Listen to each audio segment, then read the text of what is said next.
We are back for the 49ers Unscripted podcast presented by Microsoft Surface, joined by 49ers veteran wideout, Mohamed Sanu, Mr. Bean Talk himself, joining us back at the desk. We've gotten you a couple times this season. It's good to have you back. How you doing? I'm great. How you doing? I'm doing good, and I'm doing much better. I think all of us are doing much better, especially coming off of Sunday's game in Chicago. You guys get that win, but just let's look at the big picture. Obviously, not the start you guys wanted. I know there was probably a lot of talk going into this game because you guys know, and I think all of us watching and knowing this team know you guys are much better than what that record said. But just for you and looking at this locker room, how good did that win feel on Sunday? It felt pretty amazing. Yeah, we had a rough patch there for a while. We had to figure some things out as a unit, as a whole, offense, defense, special teams, as a team, a whole organization. We weren't finishing the way we wanted to. We weren't executing in the key situations, and we had to go back to the drawing board. And I felt like we did that. I felt like we took necessary strides. We still got a ways to go, and it's a process on getting to where we need to be, playing at a high level as complementary football, from going from offense to defense to special teams and things like that. And I feel like, we're taking those strides necessarily going into November. You talk about that rough patch, and obviously this is year 10 for you in the league. You've been around, you've seen some things, you've experienced things being on teams, but looking at where the 49ers were and having this group of guys, in particular some young guys, not just in the receiver room, but in this locker room in general, have some guys had to kind of lean on you and your experience kind of navigating where you guys were and where you guys know you want to be and should be? Yeah, I had to give guys some, words of encouragement and understanding. Like, listen, like you can't always see what's on the other side when you're in the mess. Like, you just gotta, stay the course. You have to keep your process. You gotta keep, going through your minor details and make sure when the time comes that you're prepared. Like, don't get discouraged because the chip may not fall the way that you want it to. And they started understanding that. They started going back and crossing their T's, dotting their I's, getting all the little fine details corrected, and you can see it in the week how we all played together. Once we started realizing, embrace your role. Like, we all got a specific role for the whole offense to roll. We all got a specific role for the whole defense to roll. So, if I go in there, I'm not blocking my guy the way I'm supposed to. Like, Deebo don't make the play that he does, or if I'm not running a route the way I'm supposed to, I don't get Brandon open, or vice versa. So it's like you got to play your part in order to help your teammate be successful. Embrace your role. I remember after the game, I got a chance to talk to Nick Bosa, and we were talking about coming into this game, and was there a message? Was there something that occurred before the game to kind of get you guys in the right mindset or whatever what might be? And he mentioned how John Lynch addressed the team, and he said, even Kyle Shanahan spoke this week and said it was really impactful what he said to the team. Just from you being in that room, what was your biggest takeaway from that moment with John, and how do you feel like that kind of gave you guys that extra boost, that push going into Sunday? I mean, I feel like John's message was clear. It was intentional. It gave everybody the right mindset to understand, this is what we need to get done in order to go where we need to go. He gave everybody their own specific little thing that they needed. And I feel like that goes a long way, because not everybody understands, okay, what do I need to do in order to make sure my teammate or my team is successful? And he did just that. He gave everybody that extra push, that extra nudge, okay, we got your back. Just go out and play to your best of your ability. That's what your brother is trying to do as well. So if we're all going with the same intent out there, we're going to get the result that we want. Going into this game, you guys were facing the 8th-ranked passing defense in Chicago. They're number 1 in pressuring the quarterback, limiting what opposing offenses could do.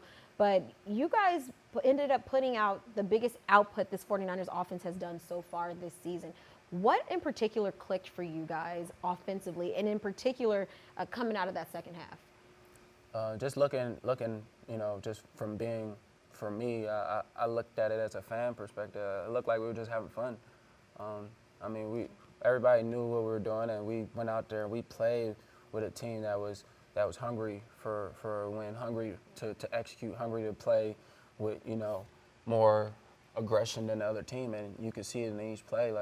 We I can tell by the way, you know, Lakin and Trent and Mac and Brunskill and Mike, they all blocking down the line. I can tell that they didn't want to let Jimmy down. And I can tell about how Jimmy was back there moving in the pocket, making up plays, that he didn't want to let nobody else on the team, on the defense, offense, or special team down. So it was just, we were all playing complementary football, and you could just tell, like, the hunger within each person was there. Yeah, and we got to shine a little bit of a spotlight on your teammate, your guy, Deebo Samuel, having that monster outing. He's been off to a historic start with the 49ers, and he's credited you with his development in year 3. But since you've been with him for some time, what have you seen out of him? And in particular, when it pertains to football, what kind of football guy is he? Like, how would you describe him as a player? He's a special, unique guy. I've never been around somebody like him. Because, I mean, he doesn't do everything like better than everybody, but he does it well enough that he's better than everybody, if that makes sense. Okay. He's faster than you think he is. He runs pretty good routes. He doesn't run the best routes, but he runs pretty good routes. He creates separation. He knows how to use his body. He knows how to know how to attack leverage, and he attacks the ball. And once he gets the ball in his hands, I've never seen nobody run the way he does with the ball in his hand. So it's like, it's a unique skill set that he has, and I just try to contribute to help him understand, like, how great he is. And if he takes it day in and day out and puts in the preparation, like, okay, I'm going with the intent and mindset that I'm gonna be better than I was yesterday. I'm gonna find something that I could be better at, and then he just keep getting better and better each week. And you know, I love witnessing it. Last year, I mean, he had that fantastic, let's start with his rookie year. He had a very promising year. Last year dealt with some things. You didn't really get to see that full potential of Deebo. And then this year, we talked about what he's been able to do. But just between, let's say, this time last year to now, what might be some things that you've seen that you're like, okay, I can see he's really been working on this, or he's impressed me, he's blown me away with X, Y, Z. Is there anything like that? I mean, he comes in every day, does the little things that you can, and you know, nobody sees it. Like, you see him, like, you pull up, and I come in early, and I come in and work hard all the time. You see him, his car's there. Deebo's there early, and you see him, he's staying extra and leaving, and just finding ways to better himself. You know what I'm saying? Like, he takes care of his body. He takes care of his mind as well. Like, you can tell he's a very intellectual dude, and he takes care of his mental. And that's what I'm most proud of him, the way he handles himself. When you look at this receiver room, you obviously have a lot of experience, but talk to me a little bit about how everyone has embraced their roles, in particular the wide receivers, to make this offense work. You know, we understand, like, in the receiver room and especially all the specialists, I mean, like, skill position and on offense, we understand, like, if we don't go, the offense doesn't go. Like, you know, we're a big intricate role in the offense, whether it's running the routes, blocking on the perimeter, making sure our running backs and tight end quarterbacks are, you know, getting the necessary yards when they're running the ball. So we know, like, we got to embrace each other's role. Like, we know, like, okay, I have my specific role when it comes to this. Deebo has his specific role. B.A. has his specific role. Trent and Juwan, like, we all know, like, we all complement each other. So if we lift each other up to a higher standard each week, like, hey, I need you to be better this week. I need you to be better this week. I need you to, and there's times when you tell them, like, yo, I need you today. Like, I need you to help me today. Like, it's okay. Not everybody's perfect. But it's like you understanding, like, okay, my brother's there with me. And it's like, the sky's the limit. That's that veteran talk right there. Obviously, you've done this, the experience. So it makes sense why when Deebo speaks of you, when Brandon speaks of you, when Jawan speaks of you, they speak very highly of you and what you have brought to this team, not only with your skills on the field, but also just in the locker room and your mindset and preparation. But I want to shine a little bit of light on the guy under center, Jimmy Garoppolo. Jimmy goes to his hometown. Jimmy balls out. I mean, I don't even know if I need to set this up. Just what impressed you out of Jimmy watching him on Sunday, and how has he kind of progressed since, you know, back in camp? I know everyone talked about him coming in really hungry, his mindset, and has that kind of carried on as the season progressed? Himothy Guwap, he's awesome. I mean, he that's my little nickname I call him, Himothy Guwap. You know how people say, yeah, I'm him. I tell him he's him. So so I'm like, yeah, Himothy Guwap. But now he special talent as well. Like, the throws he makes, I don't know how he makes them half the time under the pressure, you know, lineman in the face, or whatever the case may be, the way he moves within the pocket. He just does a lot of things, and he's commanded the offense. And you can tell, like, you know, we all look to him in those situations where we're like, hey, Jimmy, we got your back. I know you got our back. And he doesn't want to let not one person on that offense down. So it's cool to see how he prepares week in and week out, and the communication that he has within the offensive line, the backs, and the receivers, the tight ends. Like, we make sure we're always on the same page. We talked about some of your teammates, but now I think we definitely have to talk about you. I talked about this is year 10 for you. A lot of guys aspire to play in the league as long as you have, to have the career that you have had. But as you look, another year goes by and you're still in this, you're still playing at a high level. How does your game ever have to change? Does it ever have to adapt? Or do you just stick to those fundamentals when it comes to another season in the league?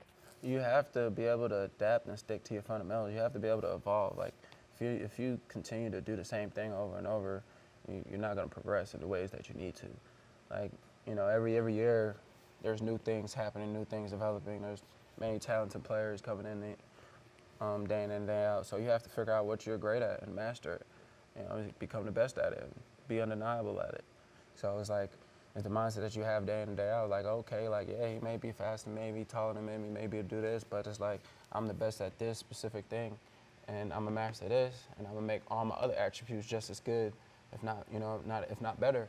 So they know, like, okay, I need this guy on my team. So it's just, you know, being a necessity. You guys coming off of this win, obviously now I know the urgency's there. You guys want to keep these wins going, and that starts this week. It's every week. It's 1-0. That's your goal. You have this Arizona team who's been flying high. It's a rematch. It's your second meeting of the season, but just going into this game, are you guys looking at what Arizona's record is? Are you guys more so just focusing on what's in-house and what you guys need to do? How are you guys preparing for this upcoming game? I mean, the way you prepare for any game is like each team, you may look at the records and this, that, and third, but that doesn't matter once you step in between that rectangular box. You have to go out there and play football.